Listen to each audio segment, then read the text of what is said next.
All right, let's get into it.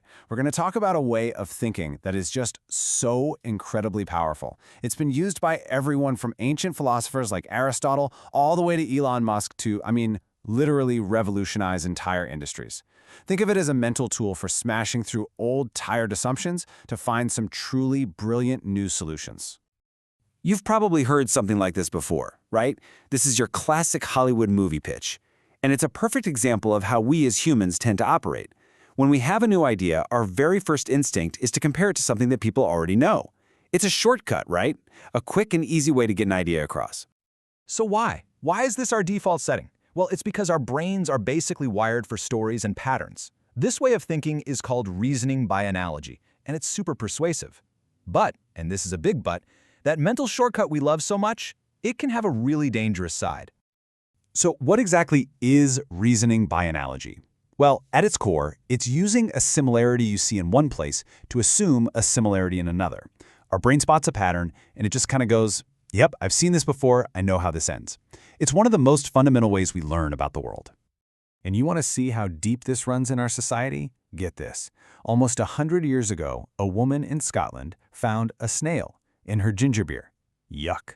The lawsuit that followed created a legal precedent, basically a story that the law could follow. And that story, that analogy, is still used by lawyers today to argue cases about things like exploding smartphones. Our entire legal system is built on this stuff. Okay, but here is the problem. Relying only on analogies can be a massive trap. It can completely blind you to what's actually true, and it can lead you to make some pretty catastrophic mistakes, all because you're so focused on a story that might not even apply to your situation. Let me give you a perfect example from the business world. Back in the 70s, these little steel companies called mini mills started making super cheap, low-quality rebar. The big guys like US Steel, they just laughed. They weren't worried. But the mini mills used that little foothold to slowly but surely move up market and eventually disrupt the entire industry. This became a legendary story, a powerful analogy in business schools and boardrooms. And what's so fascinating is how people interpreted this story. Andy Grove, the legendary CEO of Intel, he heard that story and saw it as a direct warning. For him, the analogy was crystal clear. You never, ever let a competitor take over the cheap, low end of your market. And he didn't just think it, he acted on it. Intel went all in, aggressively promoting its cheaper Celeron processor to fight off any potential mini-mill-style competitor in the PC chip world. And based on that analogy, you know what? It seemed like absolutely the right thing to do. But that analogy, it was a trap. While Intel was pouring all its resources into fighting a war at the low end of the PC market, that very same steel industry story was hiding the real threat. And it was coming from a direction they never saw coming. This smartphone, the analogy failed Intel spectacularly because they were so obsessed with defending the low-end PC market, they completely missed the boat on mobile computing. They famously turned down Steve Jobs when he asked them to make the chip for the very first iPhone. They saw it as a low-margin distraction.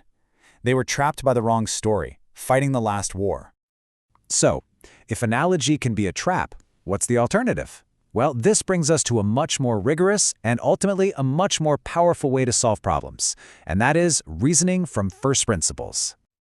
Aristotle had a great way of putting it. He called the first principle the first basis from which a thing is known.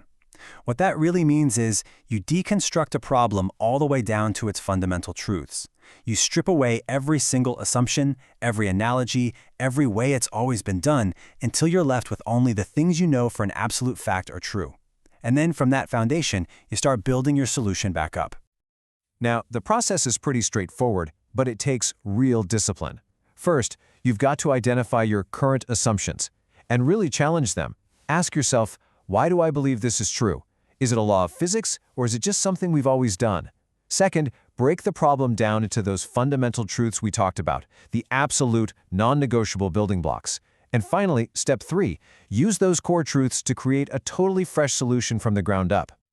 And I've got to tell you, there is no better, more exciting modern example of this in action than the story behind SpaceX. So, Elon Musk had this ridiculously huge goal: get humans to Mars. But he immediately slammed into a brick wall. The cost of just one rocket was absolutely astronomical. This was the accepted truth, the core assumption he was facing. I mean, people were quoting him prices like $65 million for a single American rocket. Even the cheaper option, repurposed Russian rockets, would cost tens of millions. Just buying what everyone else was buying, reasoning by analogy, was a complete dead end. It was never going to work. So he just rejected the premise. He refused to accept the assumption that rockets had to be expensive. Instead of starting with the price tag, he started from first principles. He asked a fundamentally different and almost childishly simple question. What is a rocket literally made of? And so he did the homework. He broke the problem down to its core truths. A rocket isn't some magical, unknowable object. It's just stuff. It's made of things like aerospace-grade aluminum alloys, titanium, copper, carbon fiber. These are the fundamental ingredients. And this is the mind-blowing moment of insight.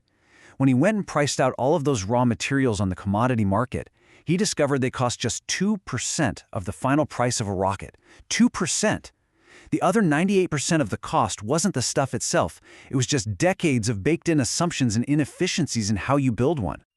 That single insight, born from first principles thinking, changed everything. He realized that if he could just build the rocket himself, from scratch, using those raw materials, he could do it for a tiny, tiny fraction of the cost. And that, right there, that was the moment SpaceX, and really a whole new era of spaceflight, was born. So, what's the big takeaway here for us? How can we actually use this powerful mental tool in our own lives, especially in a world that's been completely reshaped by technology? Well, the goal isn't to replace our own thinking with something like AI, it's to augment it. First principles thinking gives us the structure. It helps us ask the right questions so that we can then use all the power of technology to amplify our own creativity and problem solving. That's what some people are calling augmented intelligence.